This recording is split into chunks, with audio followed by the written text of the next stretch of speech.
Arizona Governor Janet Napolitano and other key Democratic candidates in Pinal County gathered in Casa Grande Wednesday night to promote the upcoming election and to move people to get out in the community and encourage others to vote for the Democratic candidates.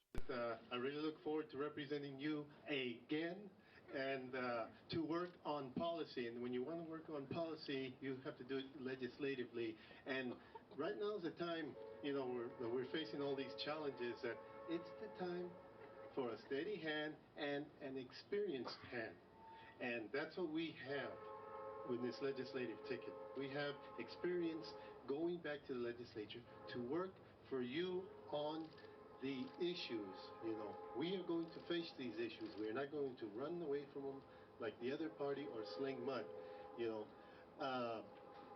We have also, I just want to say that we have a very long time opportunity to take the House, and that'd be great, because that way we can work our legislation and we can work with the executive branch, and get these policies going, get legislation to help us out during this crisis. So that's all I just want to say. I thank you all for being here. Thank you very much from me personally and my family. Thank you all.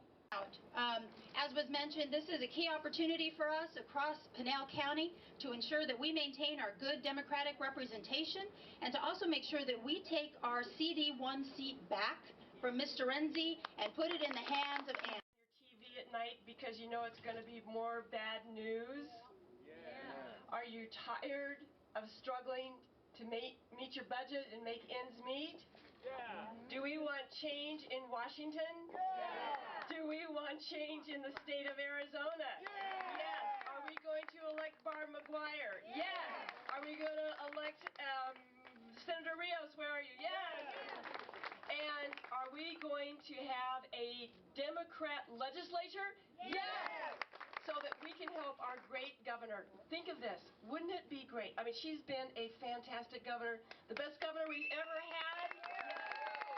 And just think how great it would be for her to have in the last 2 years, this is our gift to you, Governor, the last 2 years of your administration, a Democratic Senate and House of Representatives. So it's my honor to introduce our great governor, Jen. And I have to tell you, it would really be nice to pick up the phone, and when I call Washington, D.C., have Anchor Patrick on the other end. Yeah.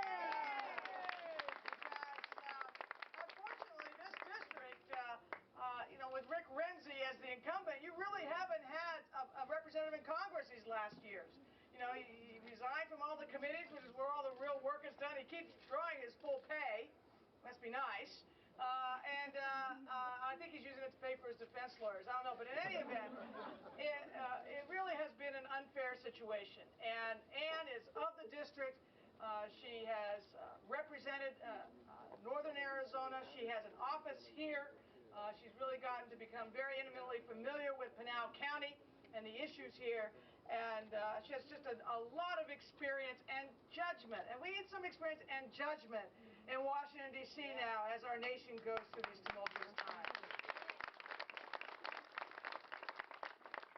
What can I say? You've got to get Ernie and Barb B. and Senator Rios back, right?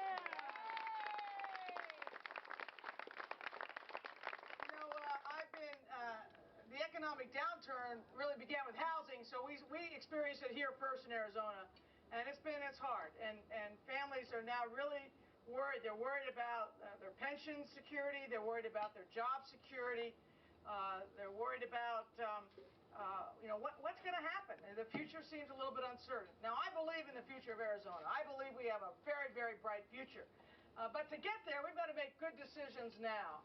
And that requires at the state legislature some people who will think, who will really talk and listen to what their constituents are telling them, who will work with the governor's office, not against it, and will have the best interests of Arizona at heart. And I will tell you, this LD23 team that you have here meets all those criteria. They deserve to be at the Capitol. They really do.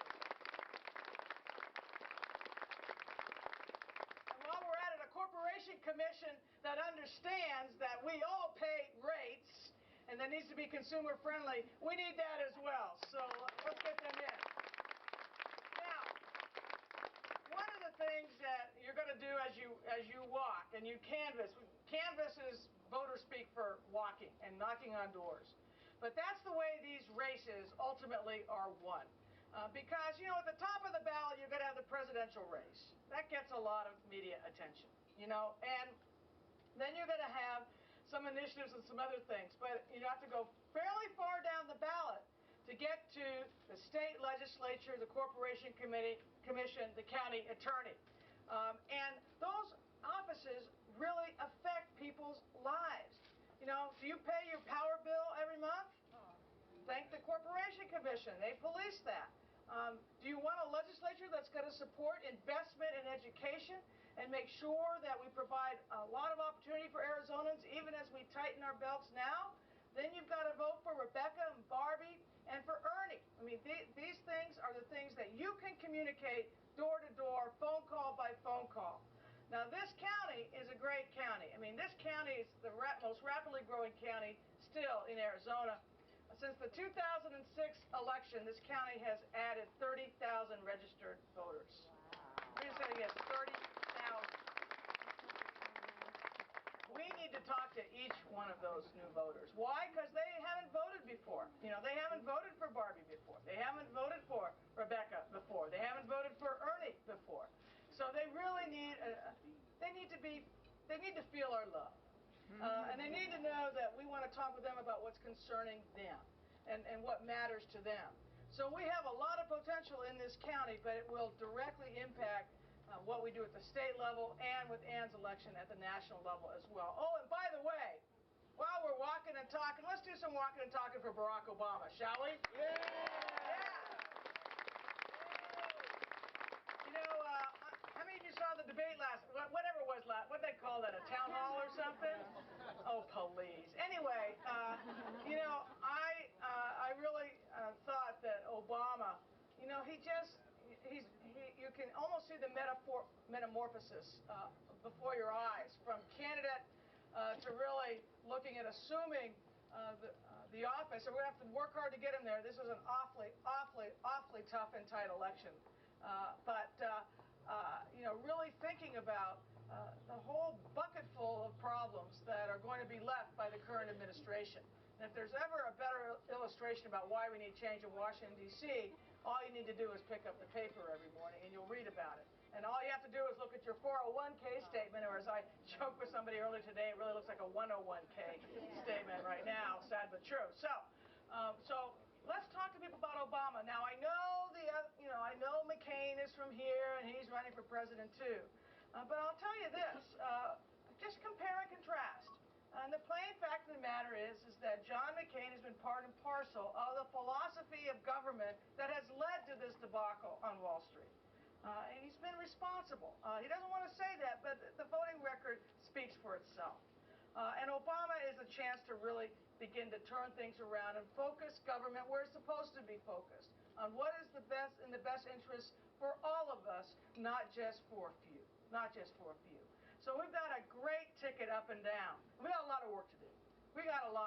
You've already heard they're slinging some mud. You know, they're doing the age-old hide the sign game. Like, can you learn a new game? I mean, they do that every election. But, you know, you're going to have that. Scud missiles every day, I call them. Scud missiles. So all the more reason for you who know the issues, who know the candidates, to be out, to knock on a door, to talk to your neighbors, your co-workers, the other parents at your children's school, the people you go to church with, about what they need to do at all levels of the ballot, and make sure that they vote. Make sure that they vote. And to do so then will, I think, result in great results, not just in our state, but as I said before, for our country. Now, the election is 27 days away. In 27 days, we may know the answer. We may not. You know, go back to 2000, we didn't know the answer for a while. But hopefully we'll know the answer. I keep thinking about it this way, because sometimes, I don't know about you, but I get kind of tired, you know, and I get a little grumpy.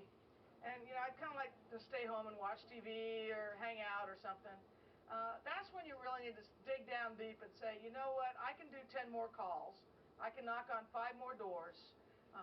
I can do my part, because we don't want to wake up on Wednesday morning, that Wednesday, and have some of our candidates lose by 100 votes or 150 votes, and know that we've got to, eat the consequences of that for at least 2 years. We don't want to have that feeling that Wednesday morning.